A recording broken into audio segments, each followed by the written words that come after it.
Welcome to Study the Bible with me. Today we are continuing from where we stopped last time. So grab your Bible and let's dig right in. Exodus chapter 8. Then the Lord said to Moses, "Go to Pharaoh and tell him, Thus saith the Lord, release my people in order that they may serve me. But if you refuse to release them, then I am going to plague all your territory with frogs. The Nile will swarm with frogs, and they will come up and go into your house, in your bedroom, and on your bed, and into the houses of your servants and your people, and into your ovens and your kneading troughs. Frogs will come up against you, your people, and all your servants." The Lord spoke to Moses, "Tell Aaron, extend your hand with your staff over the rivers, over the canals, and over the ponds, and bring the frogs up over the land of Egypt." So Aaron extended his hand over the waters of Egypt, and frogs came up and covered the land of Egypt. The magicians did the same with their secret arts, and brought up frogs on the land of Egypt too. Then Pharaoh summoned Moses and Aaron and said, "Pray to the Lord that he may take the frogs away from me and my people, and I will release the people that they may sacrifice to the Lord." Moses said to Pharaoh, "You may have the honor over me.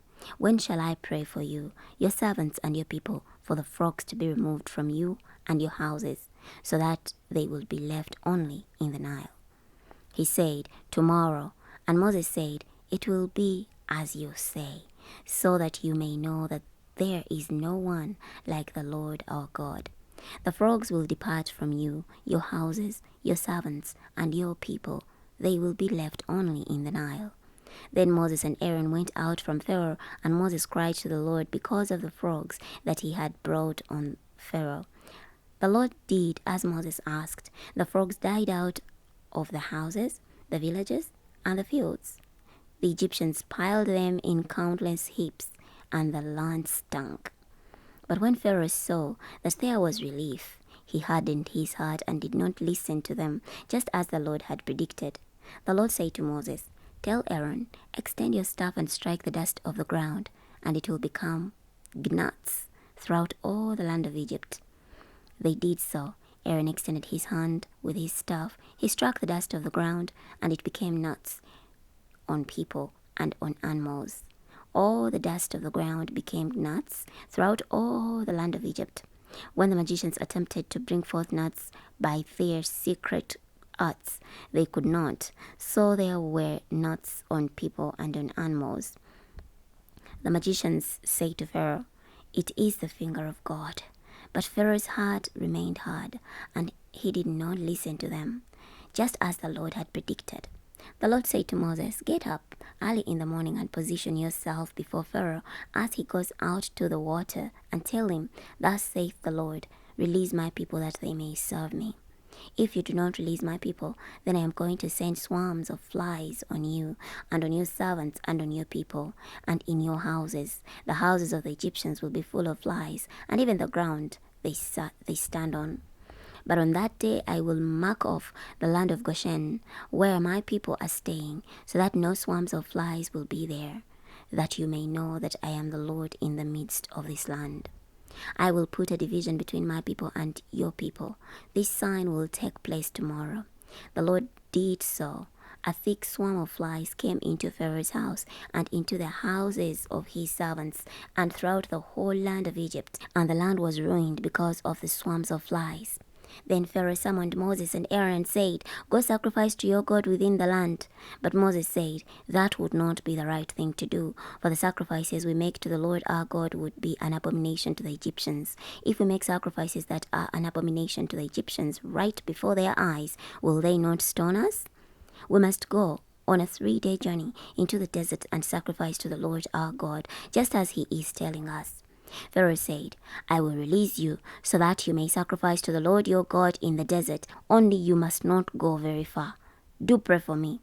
Moses said, "I'm going to go out from you and pray to the Lord, and the swarms of flies will go away from Pharaoh, from his servants, and from his people tomorrow. Only do not let Pharaoh deal falsely again by not releasing the people to sacrifice to the Lord." So Moses went out from Pharaoh and prayed to the Lord, and the Lord did as Moses asked. He removed the swarms of flies from Pharaoh, from his servants and from his people, not one remained. But Pharaoh hardened his heart this time also, and did not release the people. Chapter 9. Then the Lord said to Moses, Go to Pharaoh and tell him, Thus saith the Lord, the God of the Hebrews, release my people that they may serve me. For if you refuse to release them and continue holding them, then the hand of the Lord will surely bring a very terrible plague on your livestock in the field, on the horses, the donkeys, the camels, the herds, and the flocks. But the Lord will distinguish between the livestock of Israel and the livestock of Egypt, and nothing will die of all that the Israelites have. The Lord set an appointed time, saying, Tomorrow the Lord will do this in the land. And the Lord did this on the next day. All the livestock of the Egyptians died, but of the Israelites' livestock not one died. Pharaoh sent representatives to investigate, and indeed, not even one of the livestock of Israel had died. But Pharaoh's heart remained hard, and he did not release the people. Then the Lord said to Moses and Aaron, Take handfuls of soot from a furnace, and have Moses throw it into the air while Pharaoh is watching. It will become fine dust over the whole land of Egypt, and will cause boils to break out and fester on both people and animals in all the land of Egypt. So they took soot from a furnace and stood before Pharaoh. Moses threw it into the air, and it caused festering boils to break out on both people and animals. The magicians could not stand before Moses because of the boils, for boils were on the magicians and on all the Egyptians. But the Lord hardened Pharaoh's heart and he did not listen to them, just as the Lord had predicted to Moses. The Lord said to Moses, Get up early in the morning. Stand before Pharaoh and tell him, Thus saith the Lord, the God of the Hebrews, release my people so that they may serve me. For this time I will send all my plagues on your very self and on your servants and your people, so that you may know that there is no one like me in all the earth. For by now I could have stretched out my hand and struck you and your people with plague, and you would have been destroyed from the earth. But for this purpose I have caused you to stand, to show you my strength, and so that my name may be declared in all the earth. You are still exalting yourself against my people by not releasing them. I'm going to cause very severe hail to rain down about this time tomorrow, such hail as has never occurred in Egypt from the day it was founded until now. So now, send instructions to gather your livestock and all your possessions in the fields to a safe place.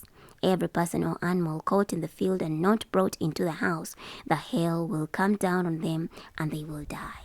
Those of Pharaoh's servants who feared the word of the Lord hurried to bring their servants and livestock into the houses. But those who did not take the word of the Lord seriously left their servants and their cattle in the field. Then the Lord said to Moses, Extend your hand toward the sky, that there may be hail in all the land of Egypt on people and on animals, and on everything that grows in the field in the land of Egypt. When Moses extended his staff toward the sky, the Lord sent thunder and hail, and fire fell to the earth. So the Lord caused hail to rain down on the land of Egypt. Hail fell, and fire mingled with the hail, and hail was so severe that there had not been any like it in all the land of Egypt, since it had become a nation.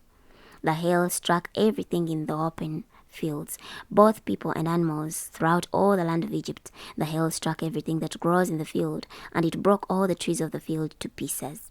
Only in the land of Goshen, where the Israelites lived, was there no hail. So Pharaoh sent and summoned Moses and Aaron and said to them, I have sinned this time. The Lord is righteous, and I and my people are guilty. Pray to the Lord, for the mighty thunderings and hail are too much. I will release you, and you will stay no longer. Moses said to him, When I leave the city, I will spread my hands to the Lord. The thunder will cease, and there will be no more hail, so that you may know that the earth belongs to the Lord. But as for you and your servants, I know that you do not fear the Lord God. Now the flax and the barley were struck by the hail, for the barley had ripened, and the flax was in bud. But the wheat and the spelt were not struck, for they are later crops. So Moses left Pharaoh, went out of the city, and spread out his hands to the Lord, and the thunder and the hail ceased, and the rain stopped pouring on the earth. When Pharaoh saw that the rain and the hail and the thunder ceased, he sinned again. Both he and his servants hardened their hearts. So Pharaoh's heart remained hard, and he did not release the Israelites, as the Lord had predicted through Moses. Chapter 10. The Lord said to Moses, "Go to Pharaoh, for I have hardened his heart and the heart of his servants, in order to display these signs of mine before him, and in order that in the hearing of your son and your grandson you may tell how I made fools of the Egyptians, and about my signs, and displayed among them, so that you may know that I am the Lord." So Moses and Aaron came to Pharaoh and told him, "Thus saith the Lord, the God of the Hebrews, how long do you refuse to humble yourself before God? Release my people so that they may serve me. But if you refuse to release my people, I am going to bring locusts into your territory tomorrow. They will cover the surface of the earth so that you'll be unable to see the ground. They will eat the remainder of what escaped, what is left over for you from the hail, and they will eat every tree that grows for you from the field. They will fill your houses, the houses of your servants, and all the houses of Egypt, such as neither your fathers nor your grandfathers have seen since they have been in the land until this day." Then Moses turned and went out from Pharaoh. Pharaoh's servants said to him, "How long will this man be a menace to us? Release the people so that they may serve the Lord their God. Do you not know that Egypt is destroyed?" So Moses and Aaron were brought back to Pharaoh, and he said to them, "Go serve the Lord your God. Exactly who is going with you?" Moses said, "We will go with our young and our old, and our sons and our daughters, and with our sheep and our cattle we will go, because we are to hold a pilgrim feast for the Lord."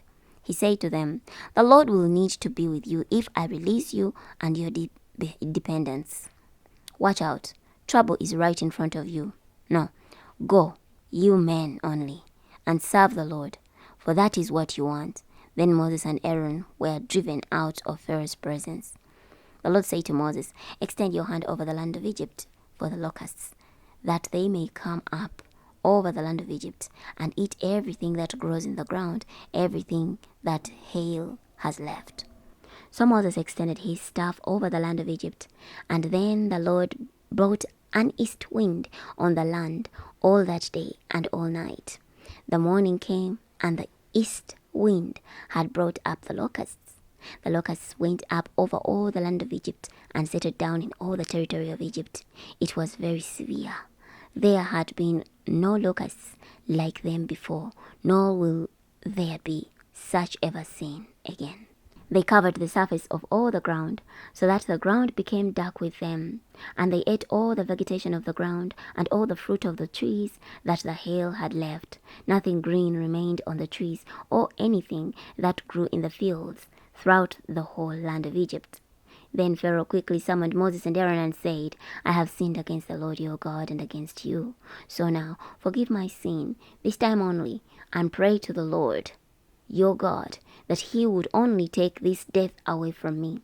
Moses went out from Pharaoh and prayed to the Lord, and the Lord turned a very strong west wind, and it picked up the locusts and blew them into the sea. Not one locust remained in all the territory of Egypt. But the Lord hardened Pharaoh's heart, and he did not release the Israelites. The Lord said to Moses, "Extend your hand toward heaven, so that there may be darkness over the land of Egypt, a darkness so thick it can be felt."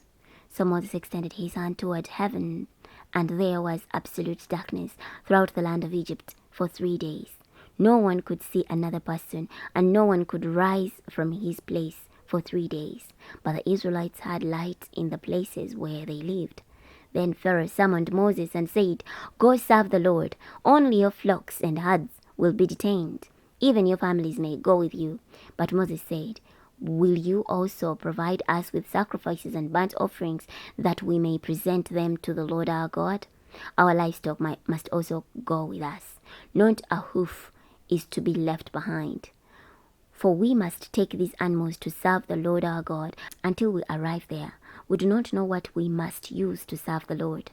But the Lord hardened Pharaoh's heart, and he was not willing to release them. Pharaoh said to him, "Go from me. Watch out for yourself. Do not appear before me again. For when you see my face, you will die." Moses said, "As you wish. I will not see your face again." This marks the end of today's reading. Tomorrow we are going to be starting from the book of Exodus chapter 11.